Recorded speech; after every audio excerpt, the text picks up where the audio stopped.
What's up, you beautiful people? Today, I am going to be showing you how to control the beast of a gun, the R-99.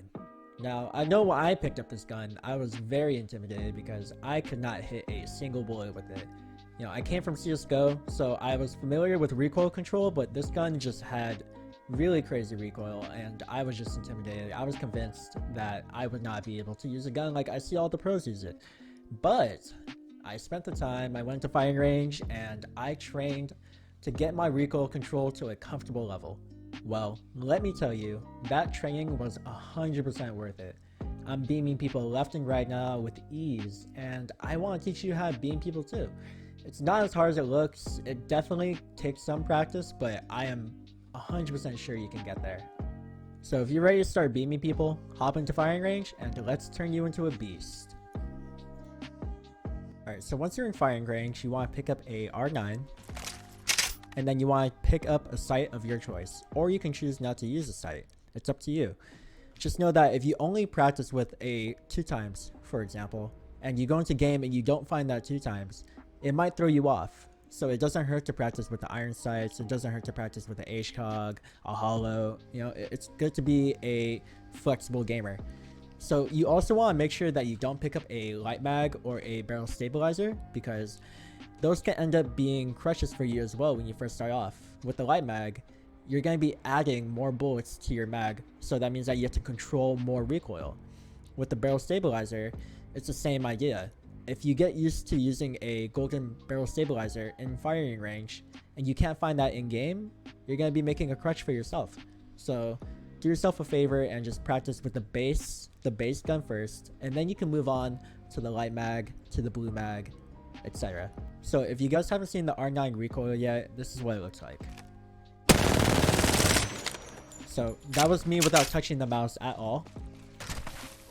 The recoil, it goes up pretty quickly, as you can see. It goes up to the right and then up to the left.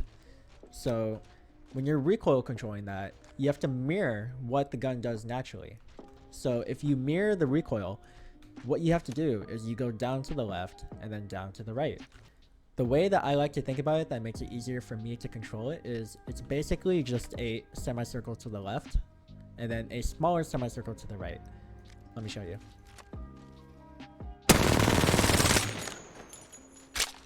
So that recoil control was not even that great, but I was able to take this and turn it into this.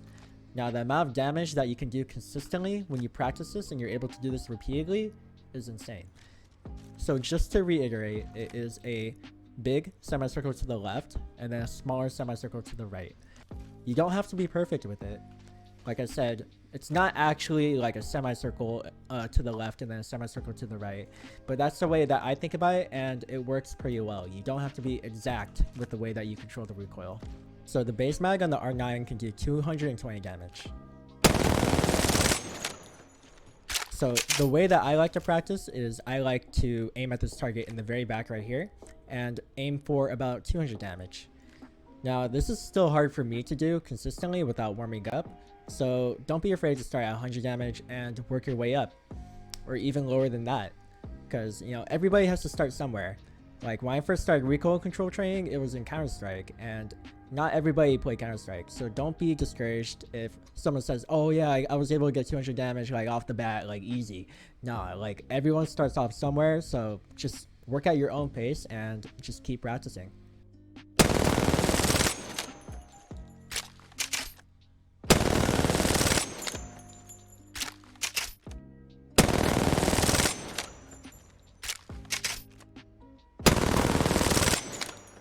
Once you get used to shooting a stationary target, you want to get used to shooting a moving target. So with the moving target, the recoil pattern is still going to be the same semicircle to the left and then a semicircle to the right. But if this is the recoil, then you want to drag it in the direction that your target is moving. So if it's moving that way, then you want to drag it that way, and then vice versa. So I'm going to show you right here.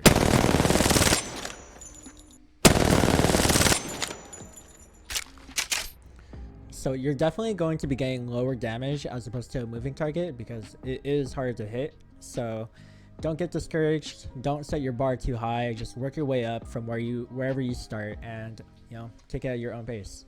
So another big tip when you're practicing your recoil is to make sure that you look at where your bullets are going. So if you see your bullets going to the left, then drag it to the right, and then vice versa for the right side. That is honestly going to be the biggest tip in game as well, because when you're in game, you're not going to be thinking so much about, oh, I gotta do the semicircle to the left.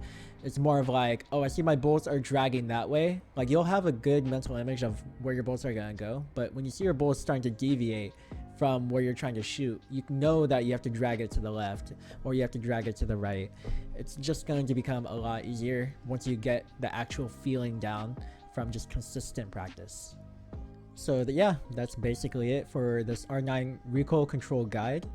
If you enjoyed it, drop a like, and if you want more, subscribe. But you don't have to, but I appreciate you anyways. Thank you so much for watching, and go beam people.